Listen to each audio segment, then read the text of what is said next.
চলে যাচ্ছি সূরা ইখলাস, সূরা ফালাক এবং সূরা নাস, তিনও সূরার সংক্ষেপে একটু এটার অর্থ এবং এটার ব্যাখ্যাটা আপনাদেরকে জানাবার। প্রথম নম্বরে চলে আসি আমরা সূরা ইখলাসের ব্যাপারে। সূরা ইখলাস এটাকে আমরা সাধারণত কুল হুয়াল্লাহ সূরা বলি, তাই না? ইখলাস মানেটা কি? আমরা যেহেতু এই সূরাগুলো নামাজের মধ্যে সবচেয়ে বেশি পাঠ করি, ঠিক না বেঠিক? এই সূরাগুলো অর্থাৎ শেষের দিককার সূরাগুলো আমরা যেহেতু বেশি নামাজের মধ্যে পাঠ করি, এই সূরাগুলোর অর্থ যদি আমি জানি, ব্যাখ্যা যদি আমি জানি, তাহলে নামাজের মধ্যে মনোযোগ ধরে রাখা সহজ হবে। কারণ আপনি মুখে কি পড়তেছেন আপনি নিজে অর্থ বুঝেন না, মন্ত্রের মতো পাঠ করতেছেন। যদিও না বুঝে পড়লেও আপনি সওয়াব পাবেন, কিন্তু না বুঝে পড়লে তো আর এই কোরআনে আল্লাহ কি বলেছে এটা আপনি জানতে পারবেন না, না জানলে সে অনুযায়ী আপনি আমলও করতে পারবেন না। এই জন্য আমাদেরকে বুঝতে হবে।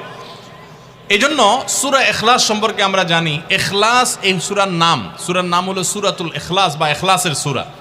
ইখলাস শব্দ